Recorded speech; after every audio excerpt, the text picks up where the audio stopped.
April 8, 1943, 27,000 feet above the French countryside near the town of Congas-sur-Earth. The sky was a pale blue ocean, cold, thin, and merciless. Oberleutnant Ralph Hermican adjusted his oxygen mask and felt the hiss of compressed air fill his lungs. Even with the mask pressed tight to his face, his smirk was unmistakable. Through the crystal clarity of his Focke-Wulf 190A5 canopy, he could see them, those strange, overweight shapes crawling through the sky beneath his formation. He keyed his radio, his voice distorted through static. "They've sent us flying milk bottles," he laughed, the words dripping with contempt. Below him, the Americans climbed 16 bulky P-47C Thunderbolts of the 4th Fighter Group, engines roaring like overworked locomotives. Their Pratt & Whitney R2800 double Wasp engines strained against the weight of 7 tons of aluminum, armor, and ammunition.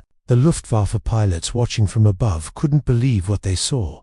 Two men used to sleek Spitfires and agile Soviet yaks. These newcomers looked like jokes, barrel-chested beasts with stubby wings and bulbous canopies. Their propellers were absurdly large, their profiles They looked less like fighters and more like misplaced bombers, pretending to dance among the clouds. Hermican turned his Focke-Wulf into a lazy roll, studying the formation with the detached amusement of a predator circling prey. "They call this a fighter," he muttered to himself. He didn't know it yet, but that morning, he and his comrades were witnessing the dawn of their own destruction. A juggernaut is born. What those laughing German pilots could not imagine was that the ungainly machines below them were not the clumsy relics they appeared to be. Within 18 months, those milk bottles would dominate the skies over Europe, shredding the Luftwaffe's once proud fighter arm and turning German confidence into terror. Each of those Thunderbolts carried 8 Browning M2.50 caliber machine guns, 4 in each wing. Together, they could unleash over 6,000 rounds per minute. Every second of fire poured a storm of lead, dense enough to saw an aircraft in half. 3,400 rounds waited in those wings, enough to drown anything in their path. The mathematics of destruction had already been built into the machine. That morning, Major Donald Blakesley, commander of the 335th Fighter Squadron, scanned the sky from his own P-47. He was a veteran of the ROF's Eagle squadrons, having flown Spitfires against the Germans before America entered the war. Unlike his men, he knew the truth about their new aircraft. Survival in a P-47 required unlearning everything they had been taught about dogfighting. It wasn't about tight turns or nimble maneuvers anymore. The Thunderbolt was not designed to dance, it was built to dominate. The American machine, the Republic P-47 Thunderbolt, was born from panic and vision in equal measure. In June 1940, as Nazi forces swept through France, the U.S. Army Air Corps sent an urgent order to Republic Aviation. They needed a fighter capable of reaching the altitudes where German bombers and interceptors roamed, a machine that could challenge the Luftwaffe's best. At Republic's Long Island plant, the brilliant Georgian-born engineer Alexander Kartveli received the order. What he created would rewrite every rule of fighter design. "It will be a dinosaur," Kartveli reportedly told his engineers, but a dinosaur with good proportions, and a dinosaur it was. The prototype, the XP-47B, first flew on May 6, 1941, and stunned everyone who saw it. Empty, it weighed 9,900 pounds, 65% heavier than its predecessor, the P-43 Lancer. Its silhouette was almost comical, swollen by the massive turbo-supercharger system that wound through the rear fuselage like metallic intestines. Test pilots approached it skeptically, staring at its bulk as if it were some improbable machine that could never lift itself into the air. But when it flew, it didn't just fly, it climbed into the heavens, powered by the 80 Ellender Pratt & Whitney R2800 double Wasp. Producing 2,000 horsepower, it could maintain full rated power, even at 27,000 feet where most engines gasped for air. The turbo-supercharger, driven by exhaust gases, fed it oxygen like a lung transplanted from a god. The result, sea-level performance in the stratosphere. Kartveli had done more than design a fighter. He had created a high-altitude juggernaut, a weapon of endurance and brute force. Trial by fire, the killer that saved its pilots. In September 1942, the 56th Fighter Group received their first Thunderbolts. Their commander, Major Hubert Hubzimk, hated them at first sight. They were monstrous, unpredictable, and deadly mostly to their own pilots. Between September 1942 and January 1943, Zemk's group lost 18 men and 41 aircraft in training. The P-47 had vicious habits. It ground-looped on landings, torque-rolled on takeoff, and dove so fast that pilots experienced for the first time control surfaces freezing solid as shock waves formed along the wings. Yet those who survived the learning curve discovered something extraordinary. Lieutenant Robert Johnson, a young Oklahoman who would go on to become one of America's top aces, described his first flight in words that became legend. It was like strapping yourself to a locomotive. The power was unbelievable. You didn't fly it, you aimed it. And once pilots learned to aim it, they realized that what Kartveli had built was more than a fighter. It was an armored gun platform that could shrug off damage that would obliterate any Spitfire or Messerschmitt. First encounters between the Thunderbolt and the Luftwaffe came in April and May 1943, and they went as badly as anyone could have feared. The P-47s couldn't turn with the Focke-Wulf 190s, couldn't climb with the Bf-19s, and couldn't seem to match the fluid grace of their adversaries. The Germans exploited every weakness, attacking from below and forcing turning fights. After one early skirmish, Oberstleutnant Joseph Pips Priller, commander of Jagdgeschwader 26, sneered in his report, "The new American fighter is meat for the slaughter. It flies like a truck, turns like a freight train, climbs like a pregnant cow." Even the British, watching their American allies struggle, were skeptical. RAF Spitfire pilots joked that the only evasive maneuver a Thunderbolt pilot had was to unstrap and run round the cockpit. The statistics seemed to confirm it. By May 1943, U.S. fighter groups had lost 14 Thunderbolts while claiming only 3 kills. But beneath those numbers, something remarkable was happening. The Thunderbolts that did return came back looking like flying scrap metal shot to ribbons, yet still alive. One P-47 limped home with 21 cannon holes and over 100 machine gun strikes. Mechanics counted, shook their heads, and simply wrote, "repaired" in the logbook. The massive radial engine, air-cooled and devoid of vulnerable coolant lines, kept running long after any liquid-cooled German engine would have seized. The Thunderbolt could take punishment that no other aircraft in the sky could endure, and when it fired back, the results were apocalyptic. The baptism of Robert S. Johnson, June 26, 1943, over the skies of Lyon, France. Second Lieutenant Robert S. Johnson of the 61st Fighter Squadron flew tail end Charlie in a formation of 48 Thunderbolts returning from escort duty. The sun glared above, the French countryside sprawled below, and then death fell from the sky. 16 Focke-Wulfs of Jagdgeschwader 26,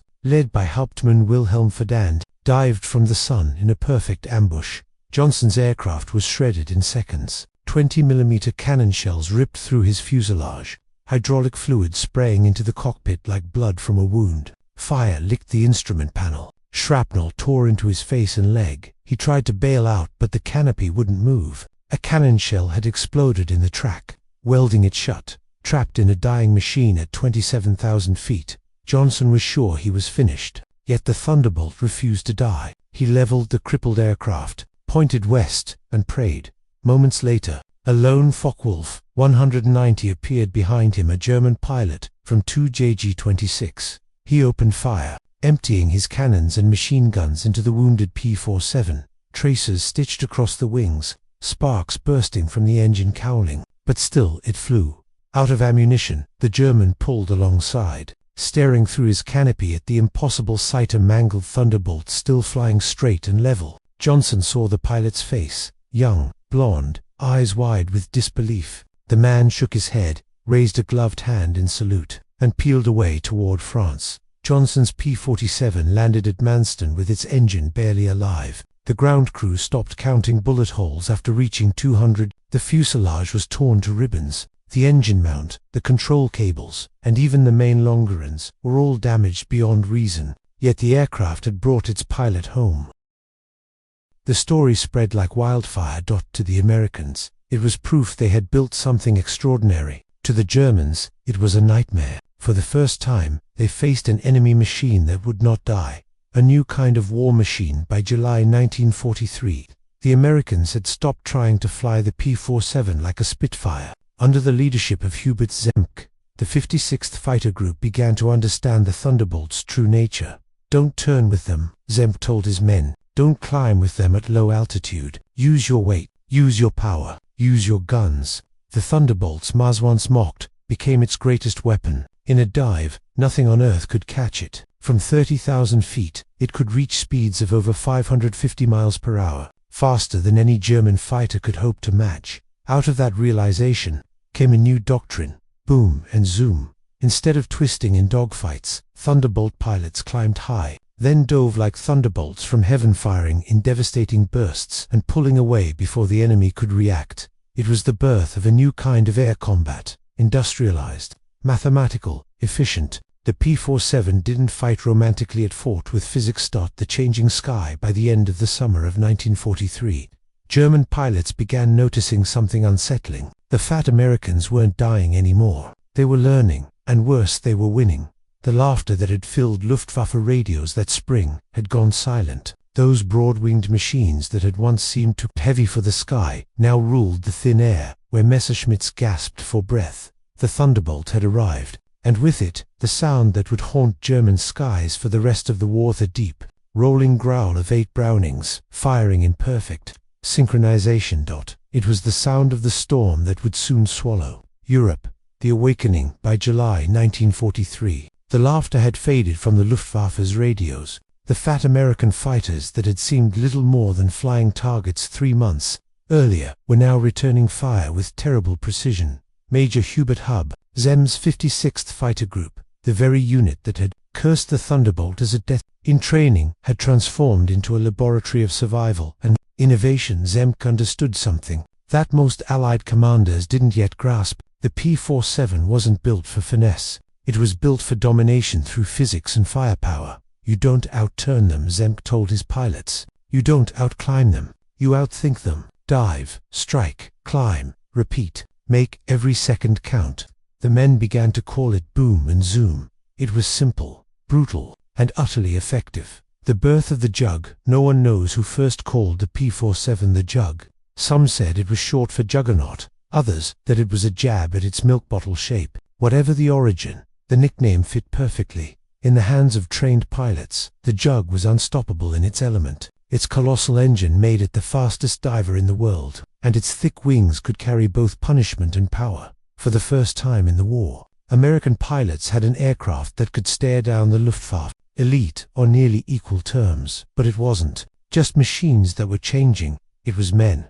The American flyers of 1943 were no longer green recruits. They were hardened by loss, shaped by trial, and taught by officers who had learned from blood. Each mission brought new tactics: rolling brakes instead of tight turns, vertical separation instead of spiraling chases, short bursts instead of long sprays, and every week the kill count climbed. The wall of lead when the P-47's 8.50 caliber Brownings fired together. The sound wasn't just loud, it was elemental. Mechanics described it as a rolling thunderclap, a mechanical symphony of synchronized destruction. Each aircraft carried 3,400 rounds of ammunition, 425 per gun, weighing almost 900 pounds in total. When fired, those bullets created a convergence zone roughly 6 feet across at 300 yards. Anything inside that circle ceased to exist. The Thunderbolt could sustain fire for nearly 35 seconds in eternity in aerial combat, while most German fighters carried only a few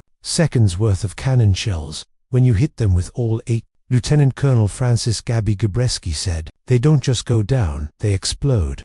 Gabreski would later become the top American ace in Europe with 28 kills, nearly all in the P-47. The power of those guns changed how American pilots fought. They no longer aimed for precise deflection shots like the RAF had taught them. They simply filled the sky with metal, and probability did the rest. One German pilot, who survived a Thunderbolt attack, described it best: "It was like flying into a waterfall made of bullets. You didn't dodge them, you just disappeared in them." The lesson over Schweinfurt's first true test of this new air doctrine came on August 17, 1943, during the dual bombing raids on Schweinfurt and Regensburg, that it was the deepest penetration into Germany attempted so far, and for the Thunderbolts, a proving ground. Major David Schilling led the 62nd Fighter Squadron that morning. High above the clouds, his formation spotted a swarm of German Bf-110 destroyers moving to intercept the American B-17 bombers. The twin-engine 110s were designed to kill bombers, armed with heavy cannons and rockets, but they were slow and cumbersome, perfect prey for the Jug. Schilling's flight rolled inverted from 28,000 feet, and dove. A surviving German gunner, Unteroffizier Heinrich Roth, later recalled the moment. They came down like hammers from heaven. I fired at 800 meters. Good hits, but it did nothing. Then he fired back. The aircraft ahead of us simply came apart. Not shot down, destroyed. Wings separated. The fuselage disintegrated. In 2 seconds, it was gone. 8 German aircraft were annihilated in less than a minute. What stunned the Luftwaffe wasn't just the carnage, it was the consistency. The Thunderbolts didn't hesitate, didn't maneuver wildly. They attacked in formation, fired in measured bursts, and pulled away cleanly. It wasn't a dogfight, it was a demonstration. Engineering victory. The German High Command began to take notice. In the fall of 1943, they ordered a detailed technical assessment of the P-47. The report shocked them. The Thunderbolt's service ceiling exceeded 42,000 feet, higher than any German fighter could reach. Its dive speed approached 600 miles per hour, flirting with compressibility and the very limits of what piston-engine aircraft could withstand. The armor protection was equally unprecedented. 3/8 inch steel behind the pilot's seat, 1/2 inch bulletproof glass windscreen, armored plating surrounding the engine and oil systems. The conclusion was chilling. This aircraft can sustain damage that would destroy 3 conventional fighters and still return home. In one engagement, a Thunderbolt returned to base, missing half of its rudder and one aileron entirely. The pilot, white-faced and sweating, climbed down from the cockpit and said simply, "She flies herself." The Germans began to whisper among themselves, maybe these Americans hadn't built a joke after all. The death of Hans Philipp, the myth of Luftwaffe invincibility, took a fatal blow on October 8, 1943. Oberst Hans Philipp, one of Germany's greatest aces, credited with over 200 kills, led his unit, Jagdgeschwader 1, against a formation of B-17s over Bremen. At 28,000 feet, his beloved Focke-Wulf 190A6 struggled for oxygen. Its BMW 801 engine, powerful at medium altitude, wheezed in the thin air. Above him, unseen in the blinding sun, dove the Thunderbolts of the 56th Fighter Group. Among them was Robert Johnson, no longer a rookie, now a hardened killer. He spotted Phillips' aircraft with its distinctive yellow cowling and opened fire from 300 yards. 30 degrees deflection, the tracers stitched across the fuselage. The Focke-Wulf erupted in flame and disintegrated before the pilot could bail out. Johnson's combat report was concise, almost clinical. Observed strikes along entire fuselage. Enemy aircraft exploded. No parachute observed.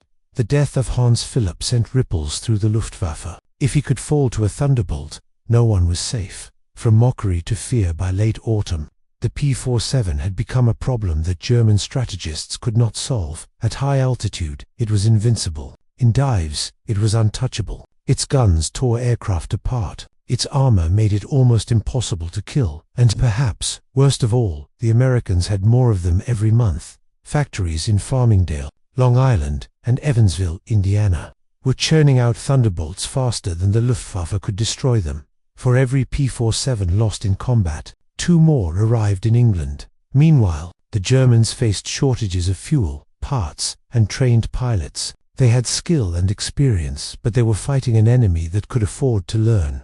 The dawn of the paddle blade propeller. The transformation reached its peak in January 1944. When the P-47 D-22 variant began arriving in Europe, it carried a new Hamilton standard paddle blade propeller, 13 feet in diameter, with wide, thick blades that bit into the air like scythes. The difference was immediate. The Jug's climb rate jumped from 2,200 to 3,000 feet per minute. Acceleration improved dramatically. Suddenly, the once mocked milk bottle could match. German fighters, in the vertical. Veteran Luftwaffe pilot Heinz Noack recorded the shock in his combat diary. After a battle near Hanover, the fat American fighters have learned to climb. We bounced to formation near Hanover, expecting our usual advantage. They turned into us and climbed with us. When we tried to break away, they followed. Schmidt was caught and blown apart. These are not the same machines we laughed at last year.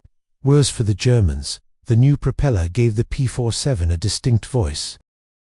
When its blade tips went supersonic, the air itself screamed. The sound, a deep, shuddering roar that rolled across the countryside, earned it a name whispered with dread by ground troops: Donnerschlag, thunderclap, fear in the clouds. By spring 1944, Thunderbolts with external drop tanks were escorting bombers deep into Germany. Each could now carry to 108-gallon wing tanks or a 75-gallon belly tank, extending range to more than 1,000 miles. The Luftwaffe tried to adapt. They concentrated attacks on the bombers, hoping to avoid the escort fighters, but that meant flying straight into the Thunderbolt screens, and the result was predictable. Major Gunther Rauel, one of Germany's top surviving aces, later recalled, "They came down like an avalanche. The first pass destroyed 3 of our fighters. Their guns didn't fire in bursts, they poured out solid streams of fire. Getting caught in that stream meant instant death."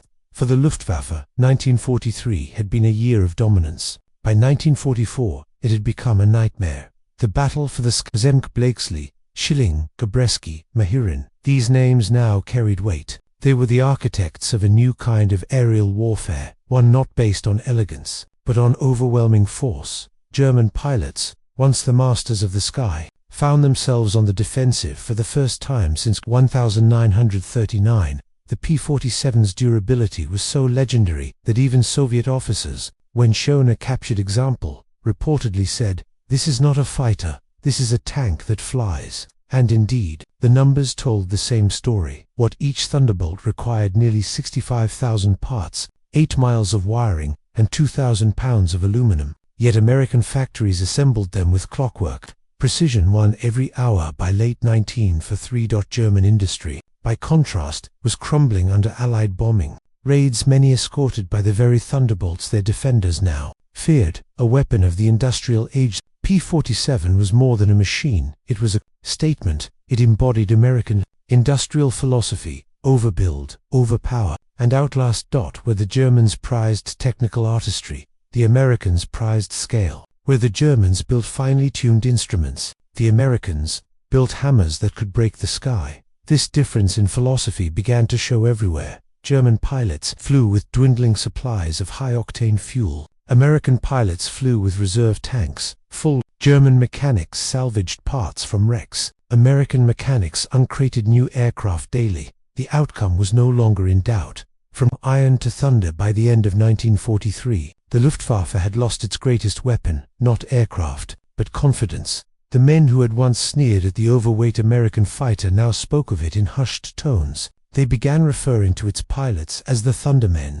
Each encounter left them shaken. The P-47s didn't play by the old rules. They didn't engage in elegant duels. They struck with precision, power, and terrifying efficiency. The laughter of April had turned into the silence of fear, and above the cloud tops, the sound of thunder was spreading, a sound made not by weather, but by machines. A storm was building, one that would soon break across all of Europe. A different kind of sky. By January 1944, the skies over Europe no longer belonged to the Luftwaffe. They still fought with courage and skill, but the balance had shifted beyond recovery. Every week, new Thunderbolts arrived from factories in Farmingdale and Evansville, fresh from the production lines, gleaming in bare aluminum or olive drab. For every German pilot who took off, 3 more Americans were in training, waiting to replace any loss. And these new aircraft were not the same lumbering beasts of 1943. The P-47D-22 had arrived, with its paddle blade propeller,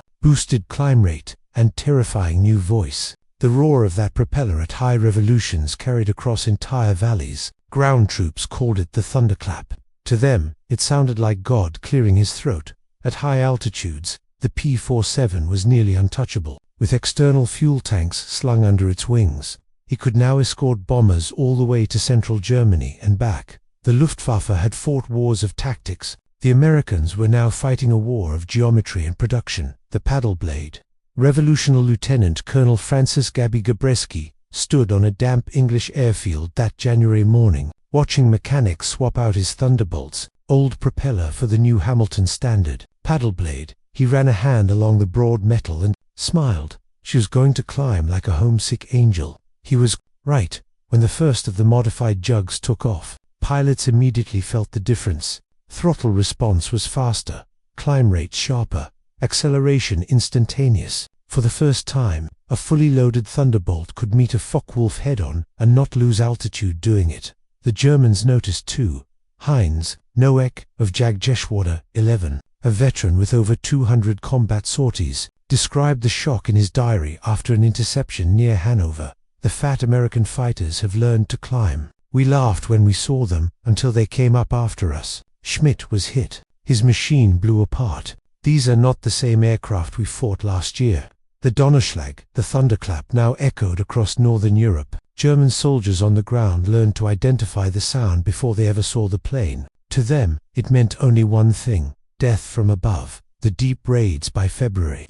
Thunderbolts were ranging deeper than ever before. Two 108-gallon drop tanks extended their range beyond 1,000 miles, giving them endurance the Luftwaffe could no longer match. The mission planners in the 8th Air Force realized they finally had a true long-legged escort. The first test came during the February 20th to 25th Big Week bombing campaign, a coordinated assault on German aircraft factories. P-47s climbed high above the B-17s and B-24s, their silver wings glinting in the winter sun. When the Luftwaffe attacked, they were met not by the easy kills of 1943, but by disciplined squadrons of Thunderbolts diving from the stratosphere. A Luftwaffe pilot who survived those days wrote bitterly, "We used to hunt them. Now they hunt us. Their speed in a dive is monstrous. You see them for a moment, then there is fire, and you are falling."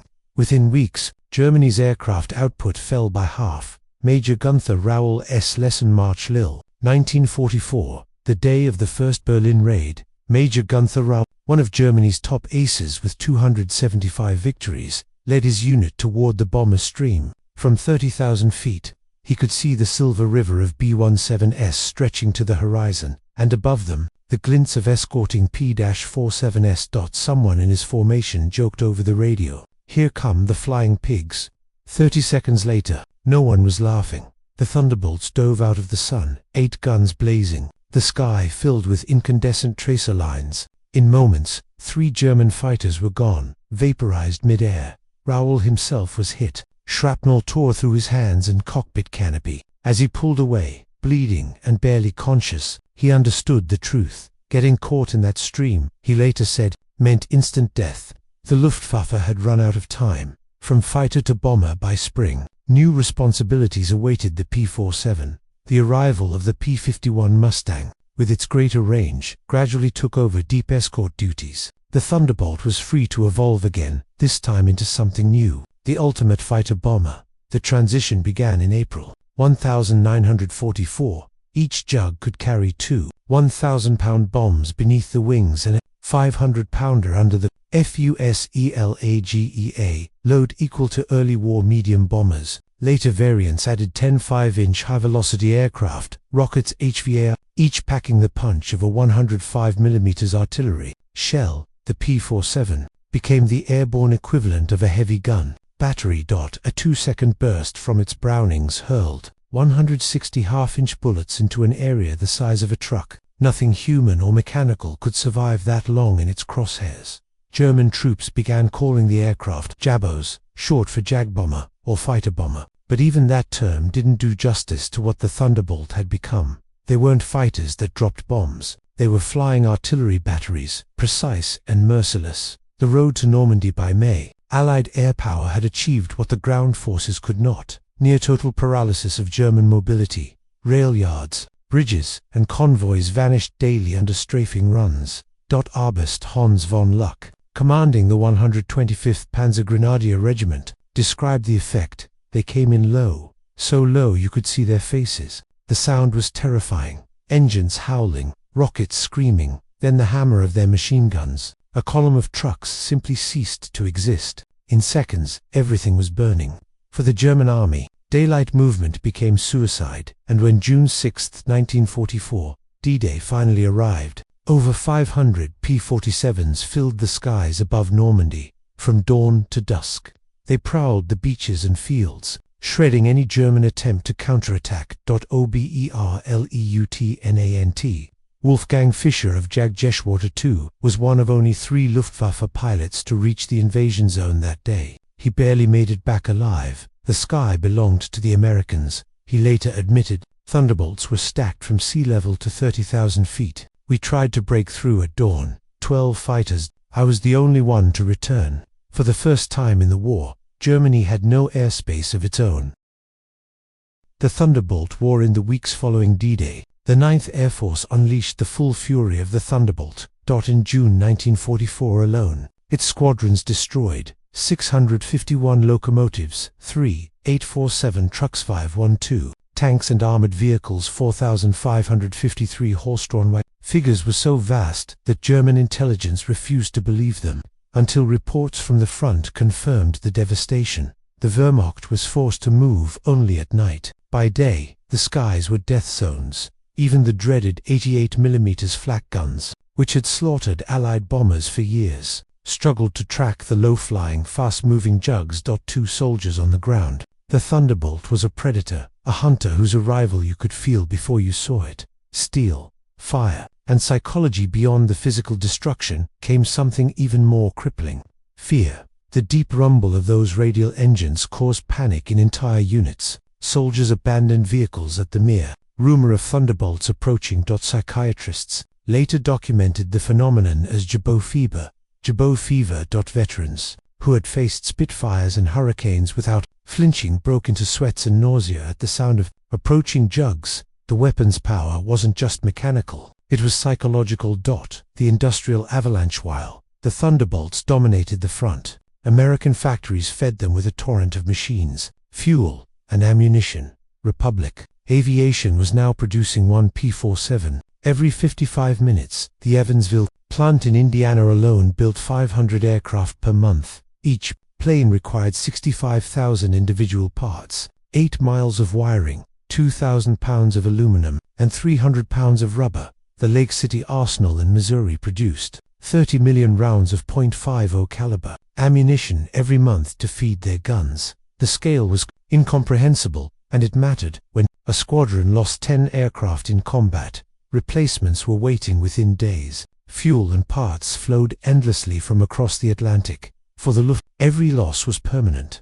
The American edge, training in time. By late 1944, the United States was graduating 30,000 pilots a year, more than Germany had trained in the entire war. Each Thunderbolt pilot logged at least 400 hours of flight time before combat, including gunnery, formation, flying, and instrument navigation. German rookies, by contrast, often entered combat with fewer than 100 hours total. The result was a massacre, written not in courage, but in preparation. Lieutenant Eugene Roberts, who arrived in England that autumn, recalled his first mission. I had 420 hours in my logbook, 275 of them in the P-47. I'd practiced against towed targets, watched gun camera film from combat. The German pilot I faced that day couldn't have had half my experience. It wasn't even a fair fight. Thunder and lightning. The Thunderbolt's reputation spread even beyond Europe. In the Pacific, the 348th Fighter Group, under Colonel Neil Kirby, used Jugs to devastating effect against Japanese forces in New Guinea. The Japanese had never seen anything like it. Their light, agile Zeros could outturn a P-47 easily, but they couldn't outlast or outgun it. Ace Saburo Sakai later admitted, "We called them monsters. I put dozens of cannon rounds into one and watched it fly away. Their return fire was terrifying, a solid wall of bullets." The later P-47N variant, built specifically for the Pacific, carried 2,350 miles of fuel capacity, enough to escort B-29s to Japan. The aircraft that had once struggled to reach the French coast now spanned oceans. DONNERS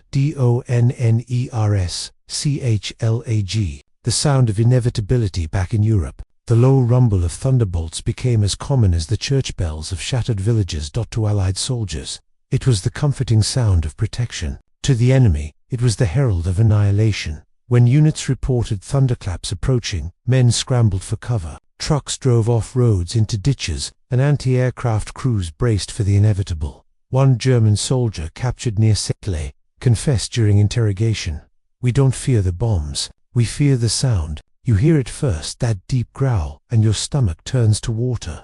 The edge of oblivion. By autumn 1944, the Luftwaffe existed more on paper than in the air. Fuel was scarce, engines failed for lack of maintenance, Veteran pilots were dead or captured, replaced by terrified boys barely out of flight school. Against them came Thunderbolts in perfect formation, machines that could fly higher, faster, and longer than any defender could dream. Oberfeldwebel Klaus Breck, one of the last newly trained German pilots, flew only one combat sortie. I saw them diving from above, for Thunderbolts in perfect formation. I tried to turn, but they were too fast. The leader fired from 500 meters. My aircraft shook like it had been hit by hammers. The engine exploded. The wing tore off. I barely escaped. They destroyed our entire staffel in 12 seconds. A war of numbers for every statistic of production. There was a human price. By late 1944, the Luftwaffe had lost 28,000 pilots in combat. The 9th Air Force's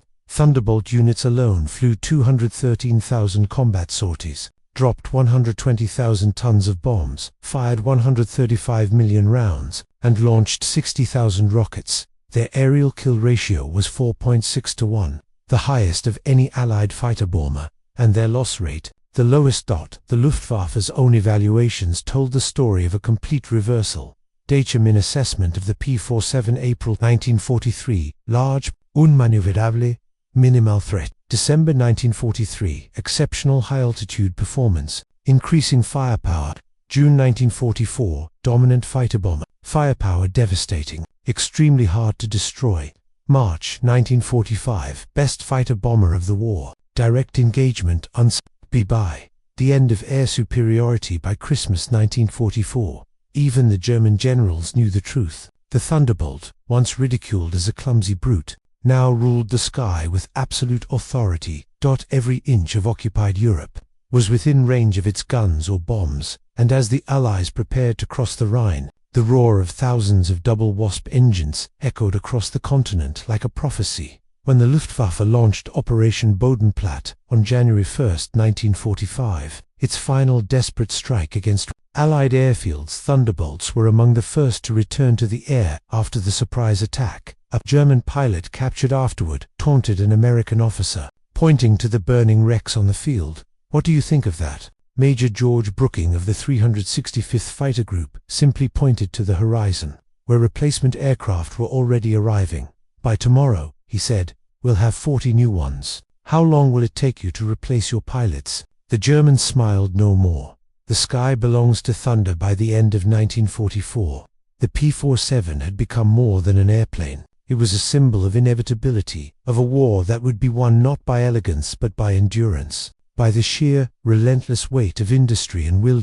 It had entered the war as a curiosity, mocked by its enemies and mistrusted by its own. It now stood as the hammer of modern air power, a machine that embodied the cold logic of total war. In the winter sky, its silhouette no longer seemed ungainly. It looked exactly as it was meant to look, unstoppable. The laughter that once echoed above France had long since died away, buried beneath the rolling thunder of 8 synchronized Brownings. And as 1944 gave way to 1945, the message was unmistakable. The thunder had spoken.